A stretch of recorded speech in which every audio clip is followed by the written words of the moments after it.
Ja mám pre vás len vlastne jednu takú správičku, že dnes je tu vlastne posledný krát všetci.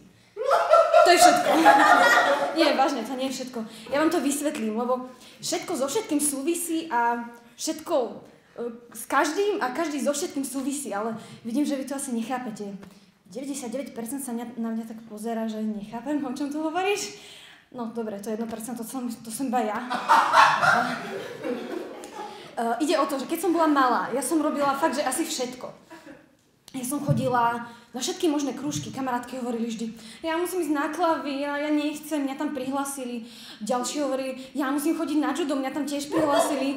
A ja som taká celá nadšená, že no, tak ja chodím na hudobnú a tam mám akože spev, klavír, tam musíme chodiť na hudobnú teóriu. Potom chodím na tanečnú, na literárno-dramatický odbor, chodím, neviem na čo ešte som to nepovedal, to je jedno, na všetko možné. Ešte toto chcem chodiť, na toto chcem chodiť. Všetci sa na mňa pozerali, poker face. Aha, dobre. Moja kamarátka si ma napríklad predstavovala tak, že keď sa stretneme asi tak o 10 rokov.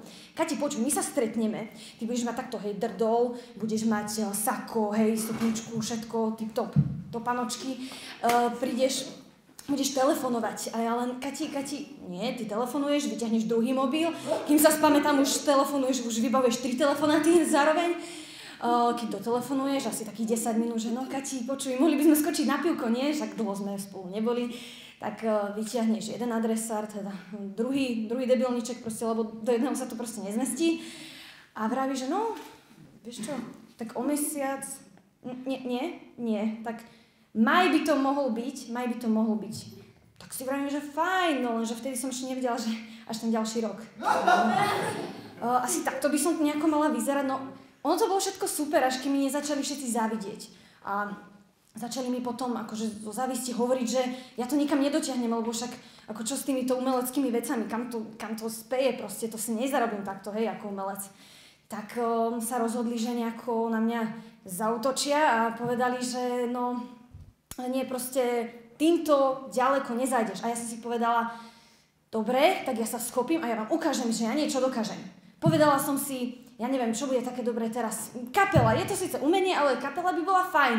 Tak som si povedala, že budem spievať, hej, budem tak, čo vyzerá, niečo tam hovoriť do toho mikrofónu.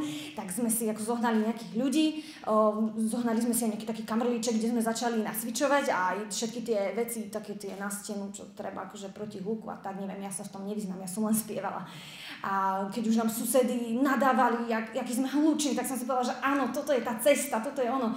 Začali sme hrať v jednom klube a ten klub potom skrachoval. Ale vravím si, že nevadí, však skúsim niečo iné. Spomenula som si, že ľudia sa najviac bavili vtedy, keď som nehovorila. Vlastne, keď ma nebolo počuť, myslím, že aj tuto tak je. Nevadí. Tak som si povedala, že budem len vyzerať. Tak skúsim napríklad tanec, skúsim gogo. Však tam sa len povrtím a bude, nie? Tak som hrávala teda, tak som tancovala, hej, a boli asi 2 diskotéky a ten klub zavreli. Sakra, jakú mám ja smolu? Dobre, nevadí, skúsim niečo iné. Skúsim, aby ma asi nebolo vidno, to bude najlepšie. Skúsim rádio, kamarátka robila v rádiu, tak si vrám, že jasné, niečo. Dáme tam inovácie, ľudia chcú inovácie, dobré témy, všetko, jak má byť. Tak som dávala riadne témy a nejako počúvanosť začala klesať. A si vrám, že ale to hádam nie, ale áno, skrachovalo rádio. Že dobre, nevadí, že ako ja mám asi fakt nejakú sprostú smolu. Tak dobre.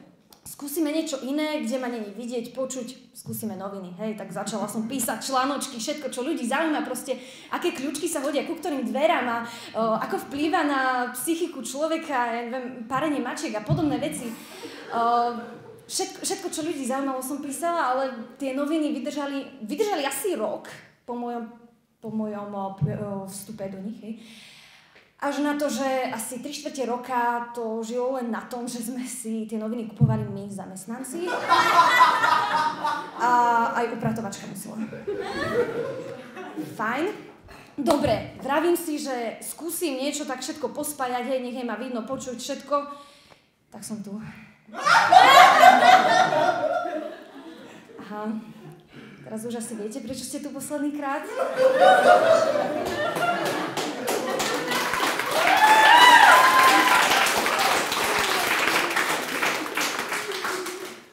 pri mne vždy taká blbá náhoda, no ale ak by sa to náhodou takto nedialo ako v ostatných prípadoch, ja skúsim ten McDonald, ale to už bude fakt ťažká vec. Ďakujem.